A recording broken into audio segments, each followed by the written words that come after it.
Hello, good morning class 11 students. Hope all of you are very fine. Today in this video we are going to start our new chapter, that is chapter number 11, conic section. So beta, first of all what we will just see what is a conic.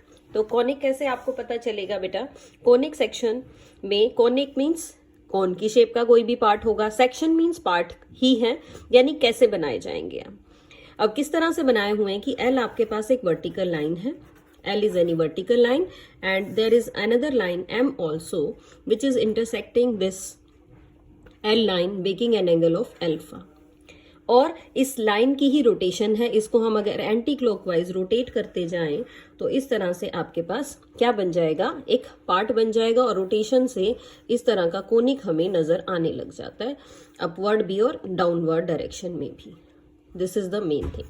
तो ये आपको just एक conical part नजर आएगा, कोन की shape का ही ऊपर और नीचे वाला पार्ट, और this V, this is capital V, this is called the vertex और the point of intersection of this. So आप इसको कैसे करेंगे, तो point of intersection is V point and this V is called the vertex of this conic section. So बेटा ये depend करता है आपका कोनिक, अलग अलग नेमिंग से अलग अलग शेप के अकॉर्डिंग हम इसको नेम रख सकते हैं। किस पे डिपेंड करता है इसका नेम, ये जो आपके पास एंगल बीटा नजर आएगा यहाँ पे, what is the angle beta? Angle beta इस एम लाइन को जब हमने रोटेट किया एंटी क्लॉकवाइज डायरेक्शन में, तब इसने एल लाइन के साथ एंगल बनाया, that is called beta.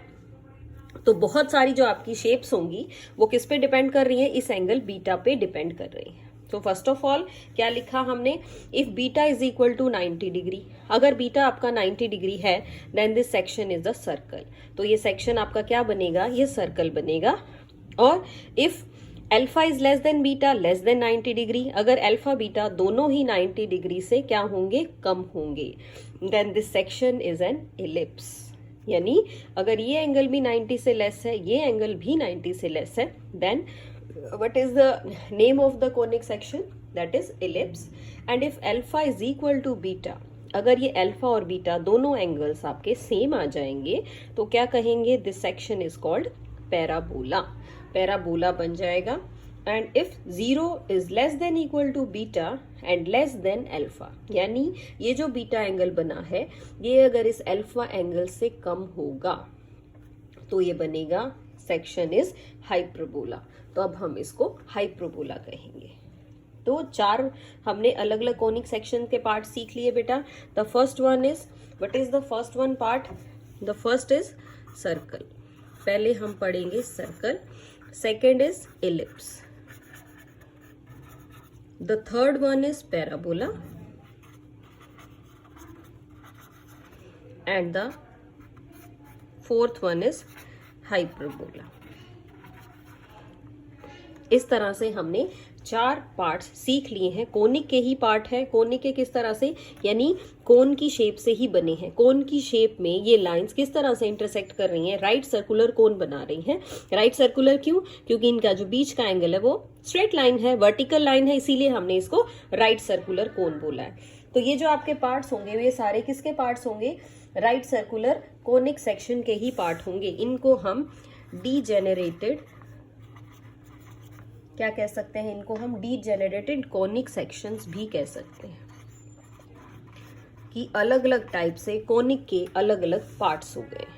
Okay students, अब सबसे पहले हम सर्कल के बारे में पढ़ेंगे। इस वीडियो में हम सर्कल के बारे में ही पढ़ रहे हैं, what is a circle and how we can define a circle. So देखिए बेटा डेफिनेशन क्या है इसकी।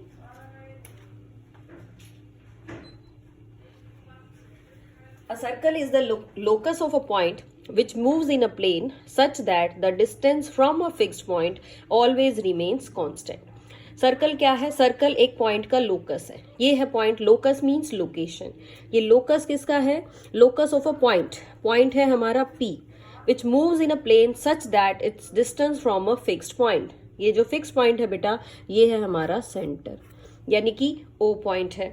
Always remains constant. कैसा रहेगा जो डिस्टेंस होगा, वो हमेशा ही कांस्टेंट रहेगा। तब हम क्या कह रहे हैं, तब हम कह रहे हैं this fixed point is called the centre of the circle. ये जो फिक्स पॉइंट है इसको हम कह रहे हैं centre of the circle, and the fixed distance is called the radius. और ये जो हमारा फिक्स्ड डिस्टेंस है, कौन सा फिक्स्ड डिस्टेंस, जो ओपी डिस्टेंस है, जो ओ क्यू डिस्टेंस है, जो ओ आर डिस्टेंस है, ओ एस डिस्टेंस है, O T distance, O U distance, O V distance, ये सब क्या है, ये सब हमारी रेडियस का काम करेंगे। So it is called the radius of the circle. तो सर्कल में हमने दो चीजें पढ़ी, एक तो हमने पढ़ा, क्या पढ़ा, सेंटर ऑफ द सर्कल, एक हमने पढ़ा रेडियस ऑफ द सर्कल। तो सेंटर अब आपको क्लियर हो गया होगा that this fixed point is called the centre and this fixed distance is called the radius of the circle. अब बेटा ये तो हमारा पुराना ही वर्क था जो हमने क्लास 10th में भी पढ़ा है। अब हम बात करेंगे standard form of equation of a circle. किसी सर्कल की इक्वेशन की स्टैंडर्ड फॉर्म क्या होगी। स्टैंडर्ड फॉर्म हम किस तरह से लिखेंगे कि अगर मेरे पास सेंटर गिवन है, यानी C H K be the centre of the circle and this A is the radius of the circle, then what is the equation, X minus H square plus Y minus K square is equal to A square. ये equation हमने derive कैसे की है बेटा, ये equation हमने distance formula की help से डिराइव की है। कैसे कि आपको रेडियस दे रखी है ए और ये सेंटर है एच एंड के, ये आपका पॉइंट है एक्स कॉमा वाई, कोई भी पॉइंट सर्कल के ऊपर हमने ले लिया, इसी की इक्वेशन हमें लिखनी है। So what is the formula, this distance C P किसके इक्वल होगा, ए की, और क्योंकि डिस्टेंस फॉर्मूला में स्क्वायर रूट आता है इसीलिए हम स्क्वायरिंग बोथ साइड कर रहे हैं, हमने क्या किया, इसका स्क्वायर कर दिया। सो डिस्टेंस फॉर्मूला भी यही कहता है X minus H square plus Y minus K square square root is equal to A, और स्क्वायर कर दिया इसका भी, दोनों साइड से स्क्वायर करने पे आपको यही सेम इक्वेशन नजर आएगी। This is the standard form of equation of circle. अब देखिए बेटा, अगर इसमें स्टैंडर्ड फॉर्म में सेंटर इज एट ओरिजिन हो जाए, अगर ये जो हमारा सेंटर ऑफ द सर्कल है ये कहाँ बन जाएगा, अगर ओरिजिन पे आ जाएगा, if the centre is at the origin, तो ओरिजिन है मीन्स जो पॉइंट आपका एच और के था, पहले हमने पॉइंट लिखा था एच कॉमा के, इस एच कॉमा के को रिप्लेस कर दिया है हमने किससे, ओरिजिन से, यानी एच के प्लेस पे 0, के प्लेस पे भी 0। तो equation of circle is x minus 0 square plus y minus k square which is equal to a square, and here the radius is a. So this is the direct equation अगर centre origin पे। इसी से related एक question लिया है बेटा हमने, find the equation of a circle with centre this and radius 4। तो सिंपल है, डायरेक्ट फॉर्मूले में पुट करेंगे, दिस इज द फॉर्मूला, यानी x plus 2 square plus Y minus 2 square is equal to C square, यानी कि रेडियस का square हो जाएगा। a plus B whole square और a plus minus B whole square की आइडेंटिटी लगाएंगे बेटा, इस तरह की आपके पास इक्वेशन आ जाएगी। This is called the equation of the circle for this question.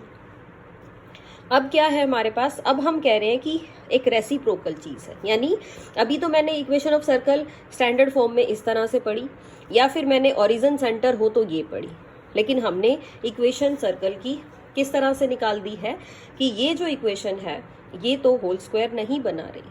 अब मेन बात ये है, अगर आपके पास इक्वेशन ऑफ सर्कल इस फॉर्म की हो, या मैंने जैसी नीचे लिखी है general form of the circle, अगर आपके पास ये आ जाएगी तब आप उसको कैसे कन्वर्ट करेंगे, this is an important point. तो general form of the circle अगर आपके पास है X square plus Y square plus 2gx plus 2fy plus c equal to 0, अगर ये फॉर्म आपको दे रखी है तब हम सेंटर और रेडियस कैसे फाइंड आउट कर सकते हैं।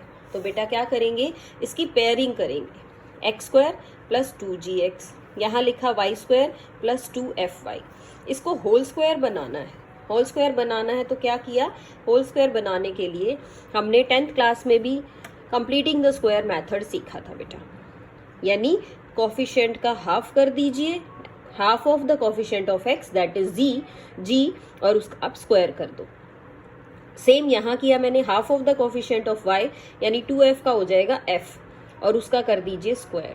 अब क्योंकि यहाँ लेफ्ट साइड में आप ऐड कर रहे हैं इन दोनों को, तो राइट साइड में आपको क्या करना पड़ेगा, सबट्रैक्ट करना पड़ेगा। और अब ये आपके पास बन गया है whole square x plus G square, ये बन गया y minus F square and this is equal to square root of this square.